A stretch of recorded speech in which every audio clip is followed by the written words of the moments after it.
Our reception by the King.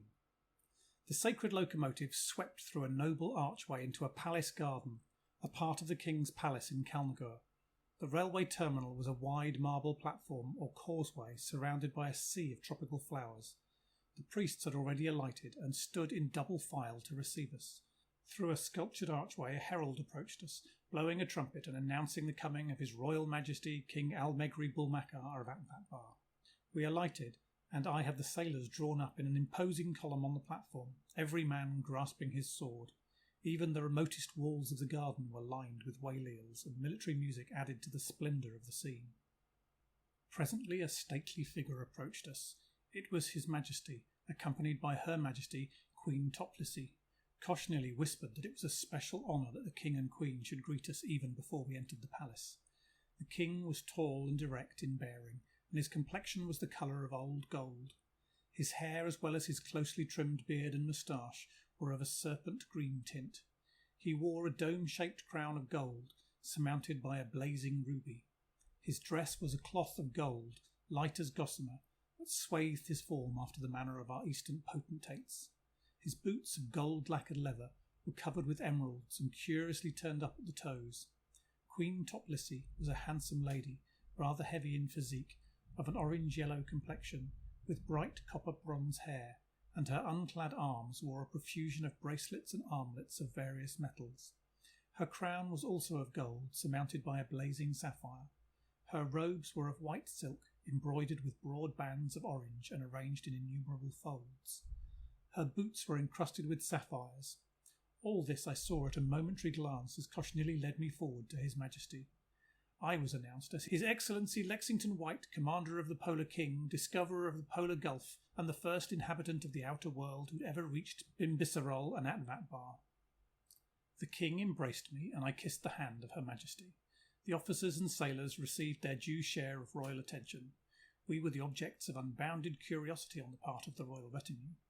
Amid a salute of guns and music, we passed through the archway that formed the boundary between the palace gardens and the court of the Holy Locomotive, and saw the palace of King Al-Megri Bulmakar before us. It was a high, conical building 20 stories in height. Each story was surrounded by a row of windows decorated with pillars.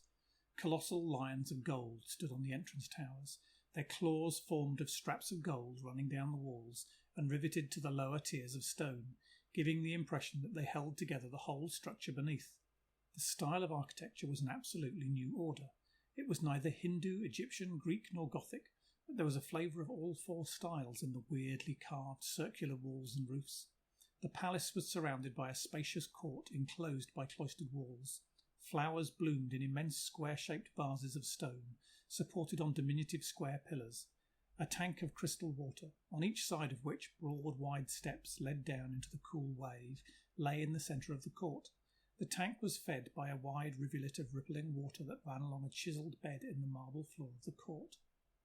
The entire scene was a picture of glorious and blessed repose. The sculptor had covered the base and frieze of the walls with a profusion of ornament in high relief. Imagine and art had produced scenes that created a profound impression.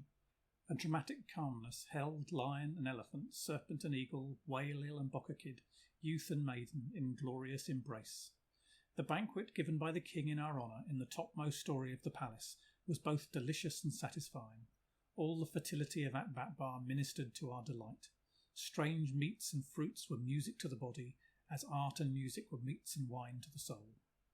I sat beside His Majesty at the feast, while Cochnilly sat at my right hand. Admiral Jolnar sat beside the Queen, and on Her Majesty's right sat Captain Wallace. The professors and other officers, as well as a number of noblemen and state officers, also sat at the royal table. At another table sat the sailors, accompanied by the officers of the King's household.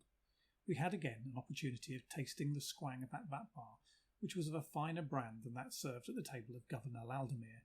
It added a new joy to life to taste such royal wine. His Majesty, seated on his throne at the feast, raised a glass of squang and said, "I drink in welcome to our illustrious guests, His Excellency Lexington White, Commander of the Polar King and Discoverer of Atvatabar." The company, rising, shouted, "Welcome to His Excellency Lexington White, Commander of the Polar King," and drank of their glasses in my honour. In acknowledgment of this great compliment, I rose and proposed the healths of the King and Queen. I said, "I drink to the health of their Royal Majesties King Algmary Bulmakar and Queen Toplissi of Atvatabar, to whom be lifelong peace and prosperity." The company honoured this sentiment by acclamation and drinking goblets of wine. This constituted the preliminaries of our interview. "Now," said His Majesty, "we are extremely anxious to learn all about the manners and customs of the people of the outer world. Tell us of these people, their laws, religions, and modes of government." In obedience to the King's request, I spoke of America and its nations founded on the idea of self-sovereignty, and of Europe with its sovereigns and subjects. I spoke of Egypt and India as types of a colossal past, of the United States and Great Britain as types of a colossal present, and of Africa, the continent of the colossal future. I informed the King that the genius of Asia of the Eastern world ran to poetry and art without science, while that of the Western world developed science and invention without poetry and art. "Ah," cried the King, who was intensely interested, "Atvatabar has both science and art, invention and poetry. Our wise rulers have ever been mindful of the equal charms of science and sentiment in educating our people." I assured His Majesty that we were no less anxious to learn all about the institutions of Atvatabar than he was regarding the external sphere. "Atvatabar," said the King, "is a monarchy formed on the will of the people. While the throne is inalienably secured to the King for life, the government is vested in a legislative chamber called the Barodomy. This legislative assembly is also our House of Nobles, consisting of 1,000 members divided into 3 classes. To be once elected to the Barodomy entitles the representative to receive the title of Bairoon for life. Only at the expiration of 5 years, the term of each assembly, a member, if again elected, receives the title of Jangoon. If elected again, the highest title is Golnor. No one can be elected more than 3 times, and Golnor is a title which but few attain, owing to the limited number of legislators who are 3 times elected to the Barodomy. The president of the assembly is always a Golnor, as only a member of the highest caste is nominated for the presidency. He is also chief minister of state. His council, which is the government, includes the chief officer of each branch of government, as well as a royal representative. Thus Atvatabar is an absolute democracy, ornamented and ruled by those men whom a generous nation loves to honour for distinguished merit employed in the public service. End of chapter 15.